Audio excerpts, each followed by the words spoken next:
What's up mga troops? So, mainit na hapon sa araw o ngayong hapon pupunta kami sa Barangay Taguon para magbigay ng bond paper para sa mga guro. So, para saan ba itong bond paper na ibibigay natin? No? So, ito guys, para to sa kanilang mga modules. So, alam naman natin lahat kung ano ba yung sitwasyon ng mga estudyante sa kanilang klase. Diba nga may COVID pa ngayon, so yung estudyante sa kanilang bahay mag-aaral. So that's why yung mga guro natin, no, mga buting nating guro is provide sila ng modules para may pag-aralan yung mga estudyante. So yan yung purpose nila. Bakit ba tayo magbibigay ng bond paper? Meron naman silang budget. Yan yung sabi ng karamihan. Yung budget na nakalaan para sa mga bond papers, inks, or sa mga printers na gagamitin nila, no? Para sa akin na kulang yan. Kasi nga guys, imagine sa isang classroom, ang teacher ay mayroong estudyante, no, na let's say for example 40 to 50 students. So yung bond paper na isang rin kukulangin yan. So ilang subjects ba tinuturo nila doon? So diba marami? So kulang talaga. Kaya yung mga guro, no, sa pagkakaalam ko, yung mga guro na kilala ko, and then sa Facebook nakikita mo rin, no, humingi sila ng donations. Kasi nga yung budget nila is kulang talaga. Kulang talaga yung budget na dumadating sa kanila. So ito guys, no, mag-aatid kami ng bond paper. So yung nagbibigay nito is yung SAC or Supremo Automatico Cargado Negros South Chapter. Kasama ako dito. Official visitor ako, hindi ako official member. Yan guys, yan nakikita nyo, nakabest silang lahat. Puro scooters yan guys. Ako lang naka-rider dito. So shout out sa lahat ng Supremos dyan, no? Sa lahat ng members ng SAC or Supremo Automatico Cargado. So shout out sa inyo, mga lobby. Yan guys, tingnan natin yung mga guro na magbigay ng magandang future sa mga estudyante ngayon. So sa pamamagitan nito, makakapagbigay tayo ng tulong para maging mabuti o maganda yung future ng mga bata.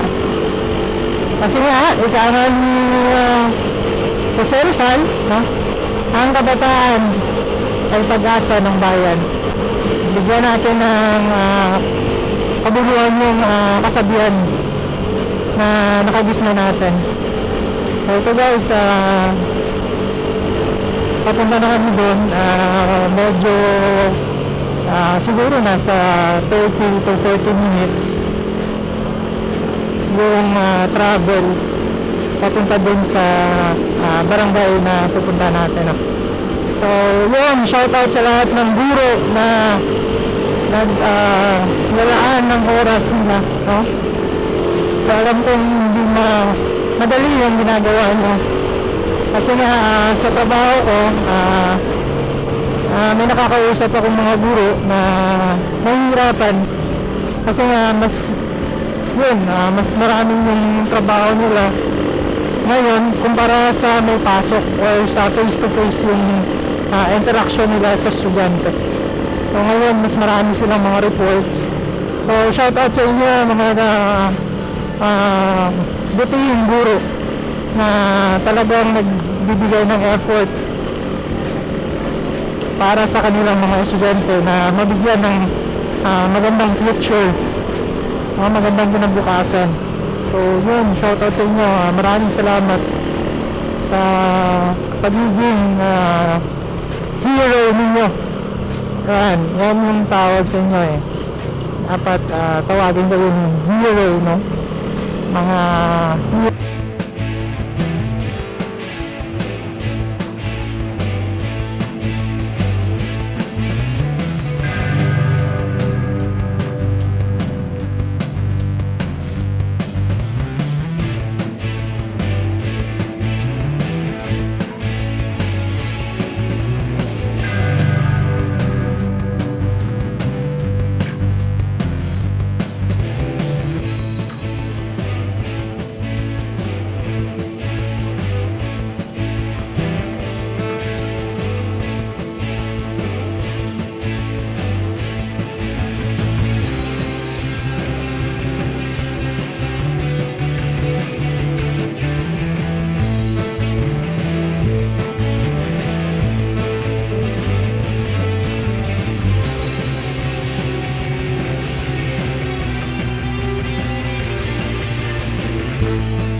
Sa akin lang, no, sa aking opinion, kasi maraming nagbabash sa, sa mga teachers or sa mga guro natin na wala raw silang trabaho kasi nga walang pasok, walang trabaho. Dapat daw wag na pasulduhan yung teachers kasi nga wala naman silang trabaho. Wag naman ganun, no? Yung mga guro natin, nagtatrabaho rin sila, lalo na yung pag-print ng modules nila na ibibigay sa mga estudyante, no? Naging doble pa nga yung ginagawa nila ngayon ngayong may COVID, kasi may mga reports silang ginagawa, no?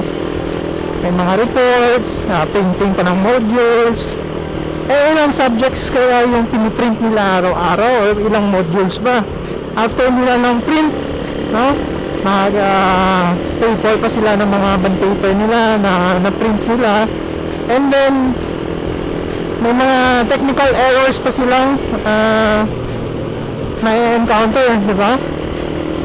Imagine na lang natin kung gaano yung ka-stressful. A few moments later.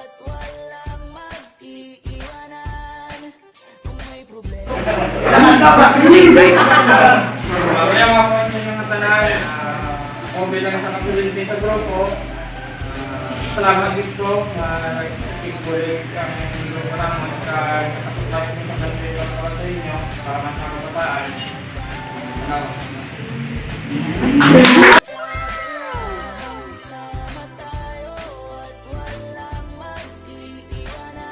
So yun guys, nabigay na namin yung bond papers para sa kanilang modules. So, sana makatulong yun para sa mga estudyanteng nag-aaral, no? So, yun, masarap sa feeling guys na makapagbigay tayo kahit konti lang, kahit maliit na bagay na alam natin na makakatulong sa kinabukasan ng mga bata, no? So yun guys, pauwi na kami, paulit-ulit tayo eh. So uwi na kami guys, no? Ito ko na tatapusin yung vlog natin ngayon. Kung hindi ka pa nakapag-subscribe, no guys, please do subscribe para mapalaki natin yung mga troops o yung troops natin guys, no? Para soon, no, makatulong pa tayo sa ibang tao na nangangailangan. So yun guys, magtulungan lang tayo guys, walang imposible kapag nagtutulungan. So yun, subscribe na po kayo lahat sa aking YouTube channel, and please turn on the notification bell para ma-update ko every time na may bago tayong uploads.